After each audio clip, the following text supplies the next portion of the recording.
व्यवहारवाद। व्यवहारवाद जो था परंपरागत राजनीति विज्ञान के विरुद्ध, जब राजनीति विज्ञान में असंतोष की स्थिति उत्पन्न हुई, असंतोष की स्थिति का निर्माण हुआ, जब जाके व्यवहारवाद का जन्म हुआ, व्यवहारवाद का निर्माण हुआ। और व्यवहारवाद का जनक, व्यवहारवाद का जनक डेविड स्टन को माना जाता है। किसको माना जाता है? डेविड स्टन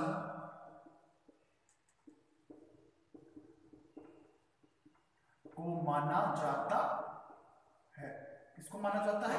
डेविड स्टन को माना जाता है। व्यवहारवाद का जनक किसको माना जाता है? डेविड स्टन को माना जाता है। अब बात आती है कि व्यवहारवाद का आशय क्या है, व्यवहारवाद का मतलब क्या है।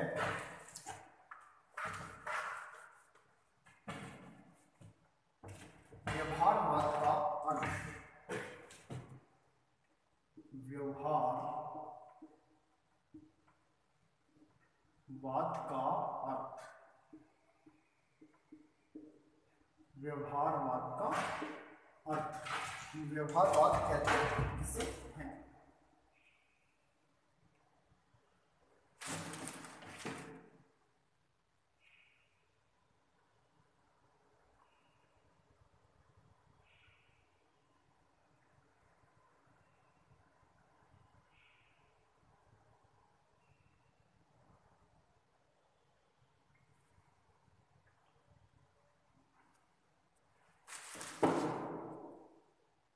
व्यवहारवाद का अर्थ, द्वितीय महायुद्ध के पश्चात परंपरागत राजनीति विज्ञान के विरोध में, किसके बाद? द्वितीय विश्व युद्ध के बाद,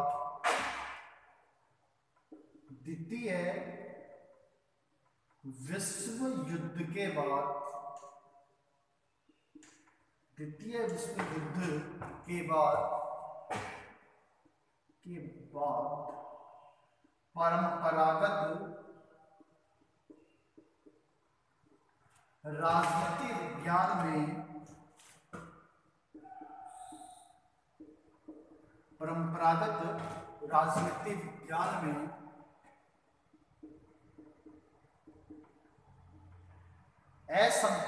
परंपरागत राजनीति विज्ञान के विरोध में, परंपरागत राजनीति विज्ञान के विरोध में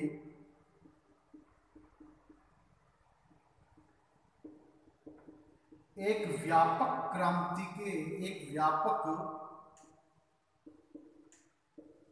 क्रांति का जन्म हुआ,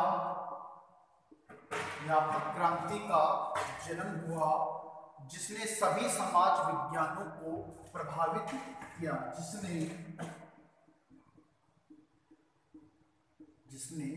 सभी समाज विज्ञानों को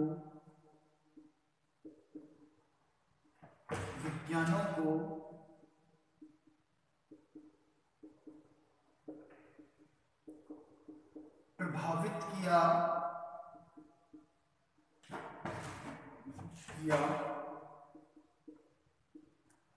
इसे ही व्यवहारवाद कहते हैं, इसे ही व्यवहारवाद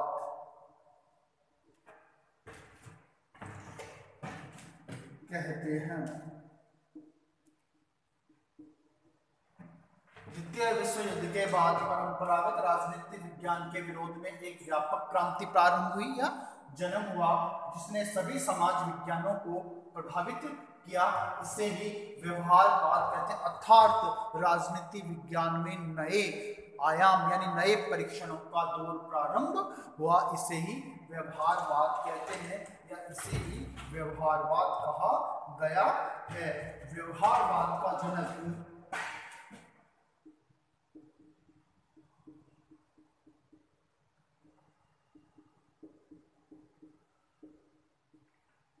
डेविड स्टन को कहा जाता है।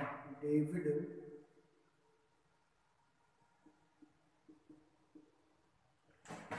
स्टन को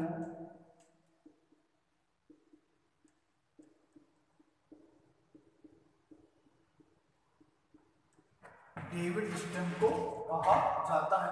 व्यवहारवाद का जनक किसे कहा जाता है? डेविड स्टन को कहा जाता है।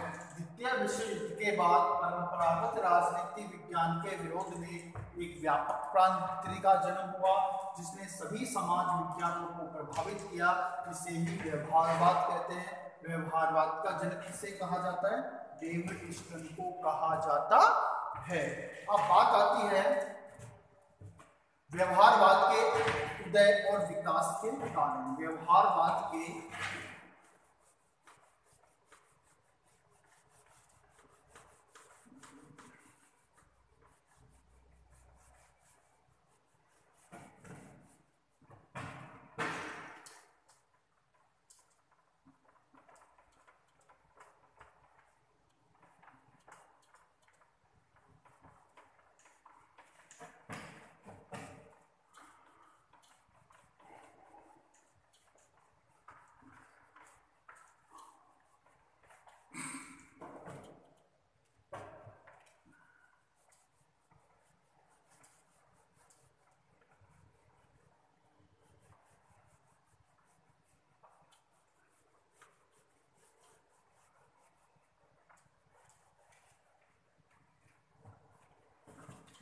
व्यवहारवाद के उदय और विकास के कारण। व्यवहारवाद के उदय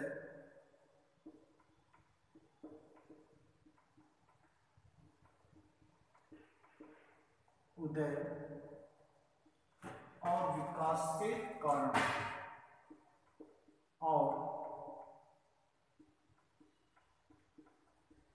विकास के कारण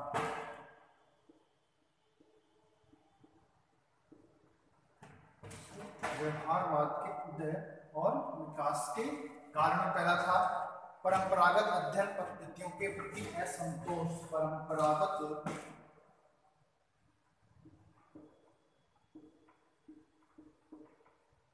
अध्ययन पद्धतियों के प्रति असंतोष। परंपरागत अध्ययन पद्धतियों के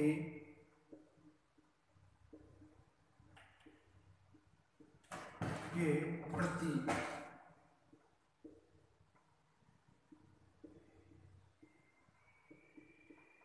परंपरागत अध्ययन पद्धतियों के प्रति असंतोष, अन्य सामाजिक विज्ञान से प्रेरणा,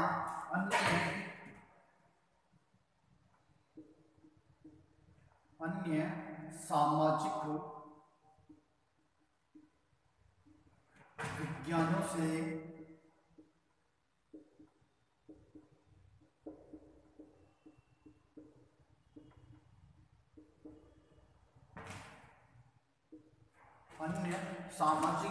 से प्रेरणा, द्वितीय विश्व युद्ध का प्रभाव,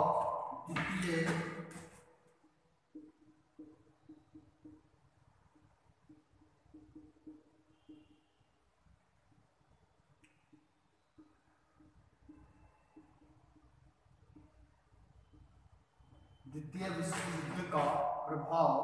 चौथा है नवीन अध्ययन पद्धतियों का प्रयोग।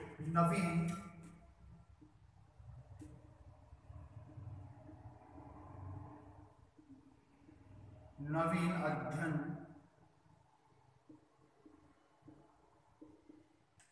पद्धतियों का प्रयोग रहा है। परंपरागत अध्ययन पद्धतियों के प्रति असंतोष, अन्य सामाजिक विज्ञानों से प्रेरणा, द्वितीय विश्व युद्ध का प्रभाव और नवीन अध्ययन पद्धतियों का प्रयोग।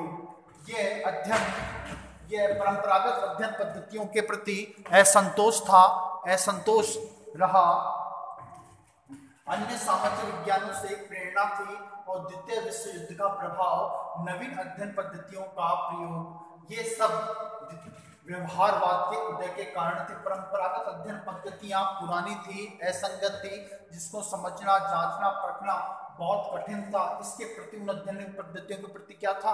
असंतोष था। अन्य सामाजिक विज्ञान प्रेरणाओं से प्रेरणा मिली थी, द्वितीय विश्व युद्ध का प्रभाव था और नवीन अध्ययन पद्धतियों का प्रयोग था। ये सब कारण जो थे वो व्यवहारवाद के उदय के थे, व्यवहारवाद के उदय के रहे हैं।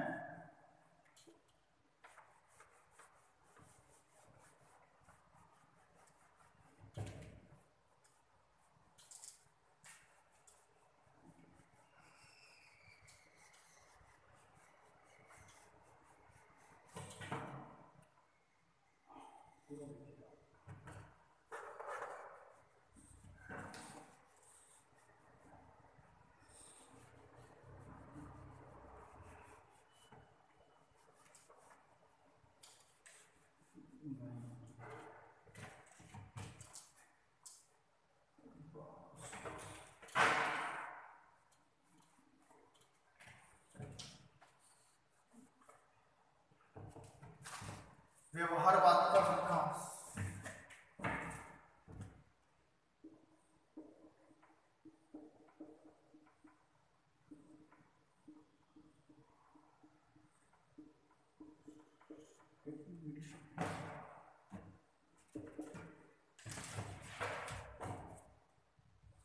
व्यवहारवाद का ऐतिहासिक विकास, व्यवहारवाद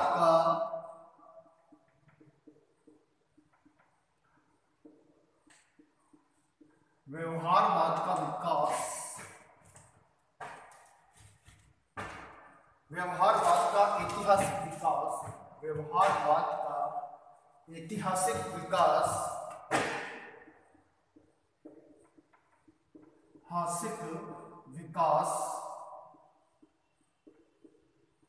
ऐतिहासिक विकास संयुक्त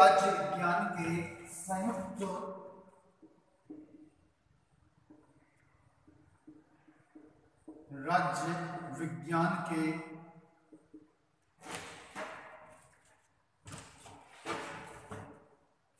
यथार्थवादी एवं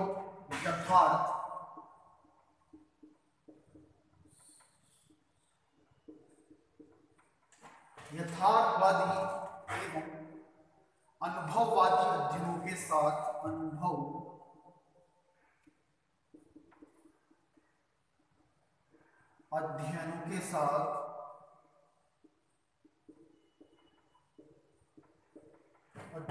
साथ जुड़ा हुआ है।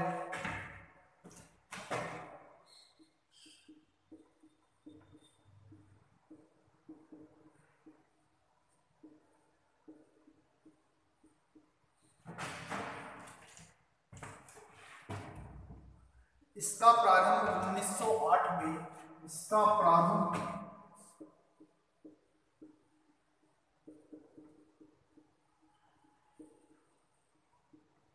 1908 में ग्राहम वालस की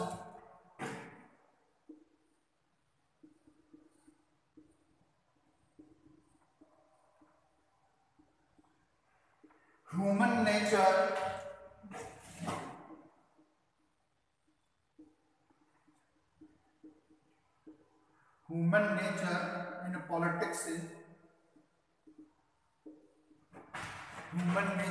इन पॉलिटिक्स और एफ बेंटले की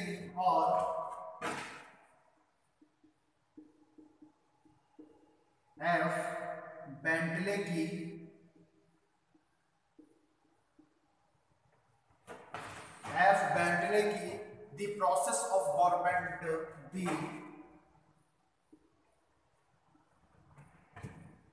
PROCESS प्रोसेस इन गवर्नमेंट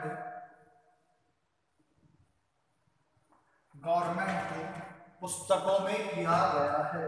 पुस्तकों में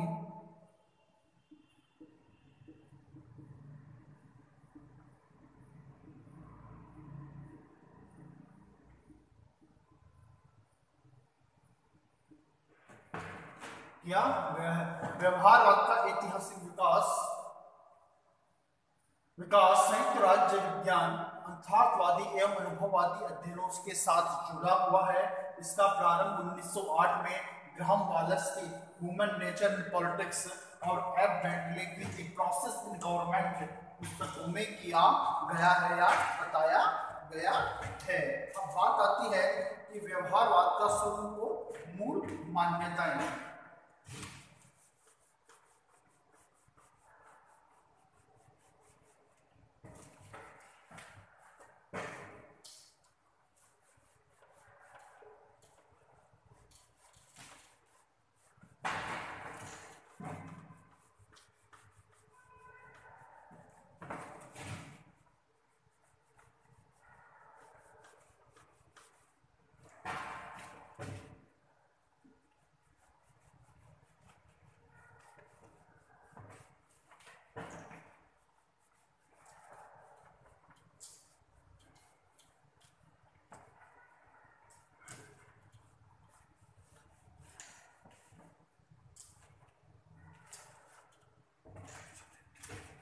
व्यवहारवाद का स्वरूप और मूल मान्यताएं।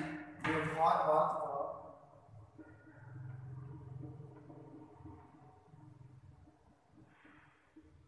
स्वरूप और मूल मान्यताएं और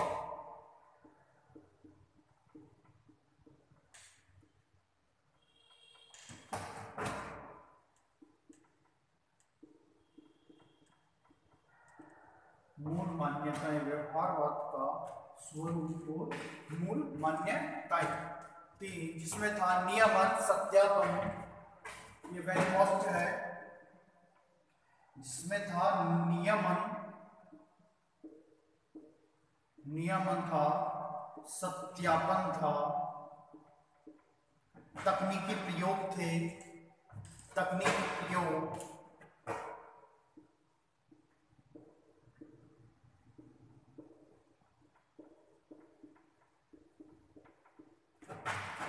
तकनीकी प्रयोग थे, परिमाणीकरण था,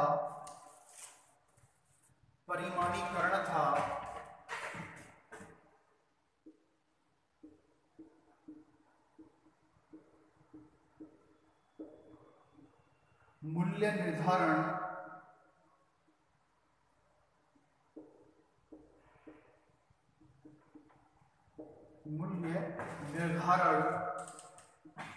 मूल्य निर्धारण थे, विशुद्ध व्यवस्थाबद्धीकरण था, व्यवस्थीकरण था,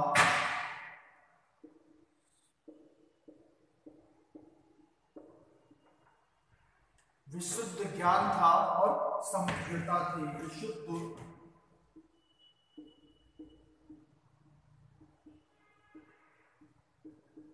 विज्ञान था और आठवां क्या थी? समग्रता थी।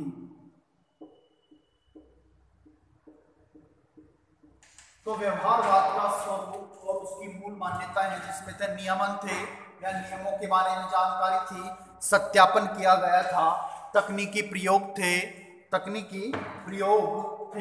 परिमाणीकरण था, मूल्य निर्धारण किया गया था, उसको व्यवस्थितीकरण से समझाया गया था, विशुद्ध एकदम शुद्ध विज्ञान था और समग्रता थी। ये सब जो चीजें थी ये मूल मान्यताओं के अंतर्गत समायोजित की गई थी, मूल मान्यताएं के अंतर्गत की गई थी। ये क्वेश्चन भी आता है कि व्यवहारवाद का स्वरूप और मूल मान्यताएं क्या क्या हैं।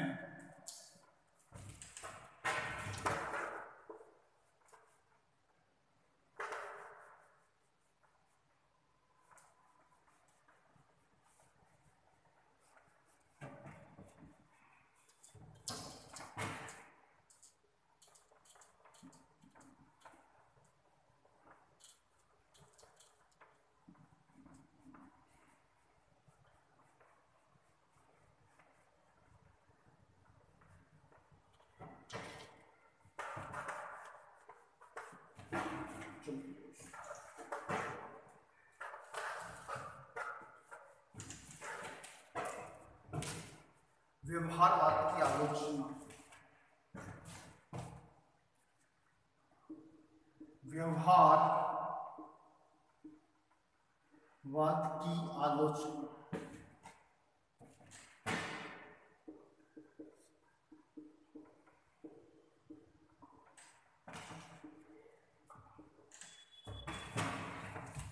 अत्यधिक शब्दाडंबर, अत्यधिक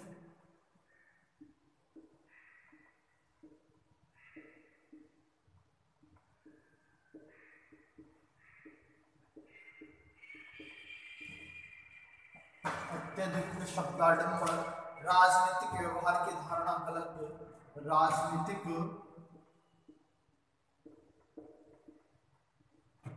व्यवहार की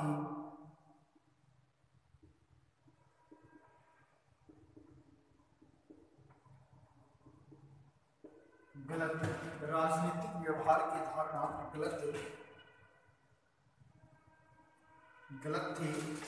राजनीति विज्ञान विशुद्ध विज्ञान नहीं बताया गया था। राजनीति विज्ञान को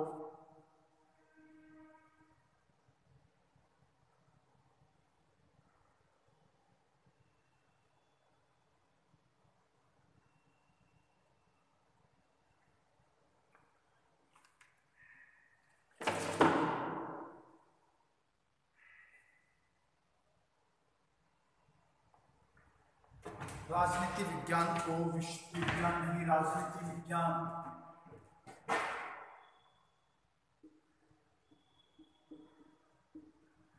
राजनीति विज्ञान विशुद्ध विज्ञान नहीं,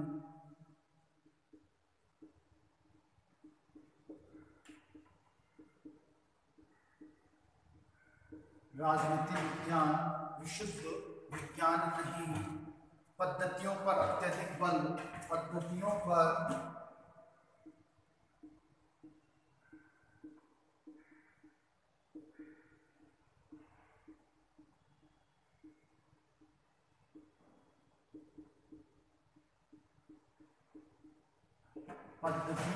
अत्यधिक बल, मूल्य निरपेक्षता संभव नहीं, मूल्य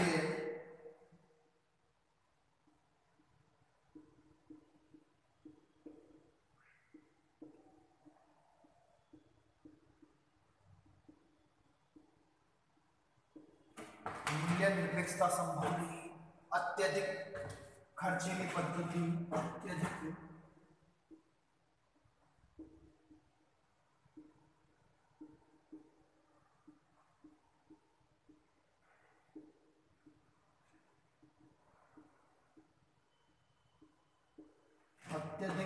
खर्चीली पद्धति, अन्य पद्धतियों के साथ के महत्व को नकारना, अन्य पद्धतियों के महत्व को नकारना, अन्य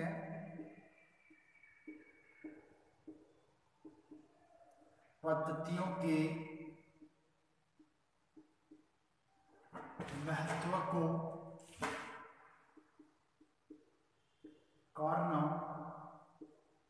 नकारना। आठवां है सूक्ष्म अध्ययन के निष्कर्षों को, सूक्ष्म अध्ययन के निष्कर्षों को, सूक्ष्म निष्कर्षों के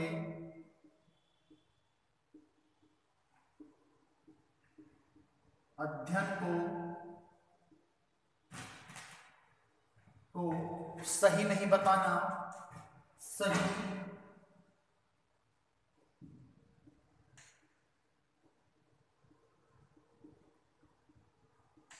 नहीं बताना है। अत्यधिक शब्दाडंबर है, व्यवहारवाद की जो आलोचना की गई है, अत्यधिक शब्दाडंबर है। राजनीतिक व्यवहार की धारणा गलत बताई गई है। राजनीति विज्ञान को विशुद्ध विज्ञान, यानी राजनीति विज्ञान बिल्कुल शुद्ध विज्ञान नहीं है, यह बताया गया है। पद्धतियों पर अत्यधिक बल दिया गया है। मूल्य निरपेक्षता संभव नहीं है।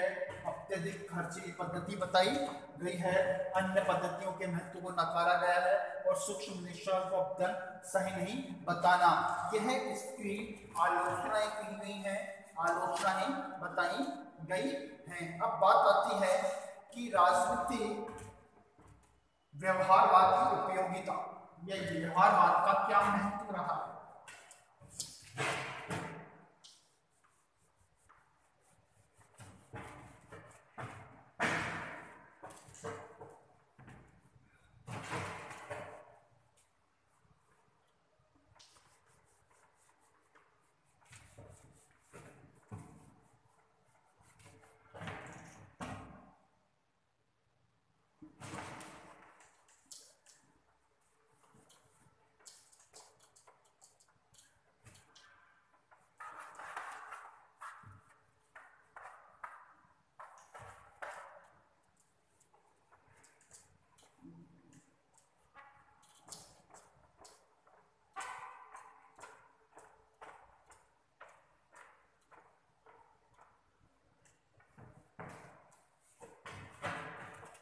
व्यवहारवाद का राजनीतिक विज्ञान पर प्रभाव। व्यवहारवाद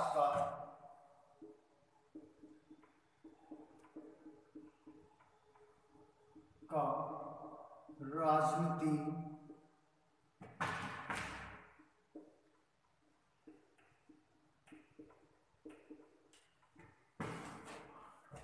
पर प्रभाव।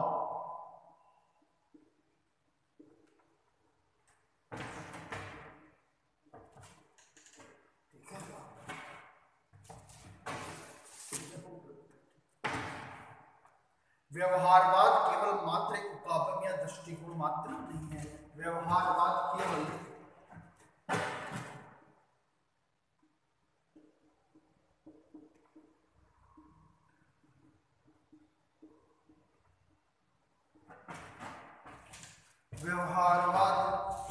मात्र एक उपागम या एक उपागम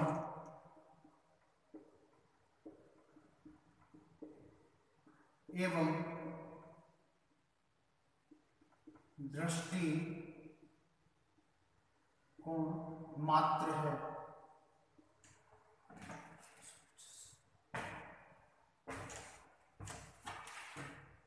व्यवहारवाद ने राजवैज्ञानिक के दृष्टिकोण को व्यापक बनाया है।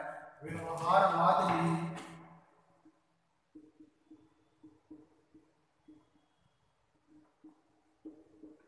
राजनीति को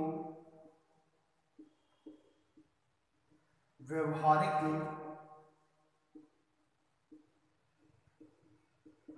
बनाया है। व्यवहारिक बनाया है। तीसरा है राजनीति वैज्ञानिक अब सामान्यतः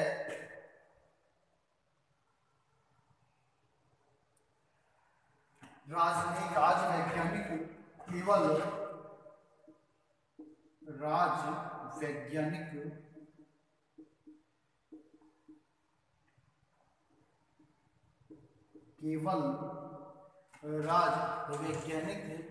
केवल नैतिक मूल्यों व आदर्शों से ही नैतिक मूल्यों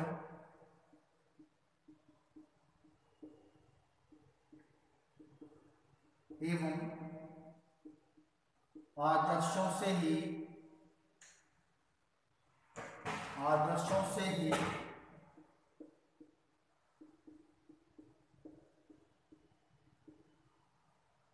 संबंध रखते हैं। व्यवहारवाद ने अपने वैज्ञानिक अनुभववाद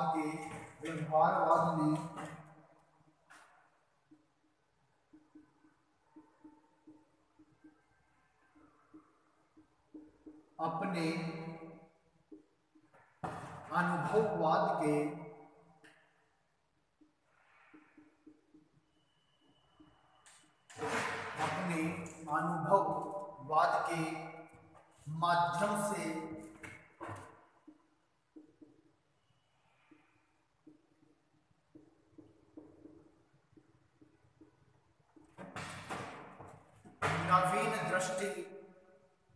नवीन दृष्टि, नवीन पद्धतियां,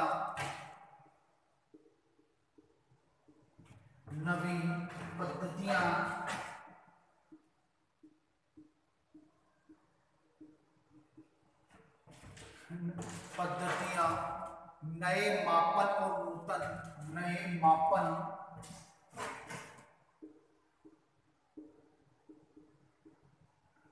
और नूतन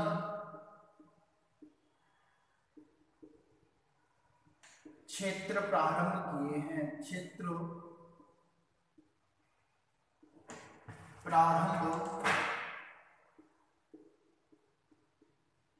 किए हैं। व्यवहारवाद केवल एक उपागम, एक दृष्टिकोण मात्र है। व्यवहारवाद ने राजनीतिक व्यवहारिक बनाया है। व्यवहारवाद ने राजनीति को व्यवहारिक बनाया है। राजवैज्ञानिक केवल नैतिक मूल्यों एवं आदर्शों से संबंध रखते हैं। व्यवहारवाद ने अपने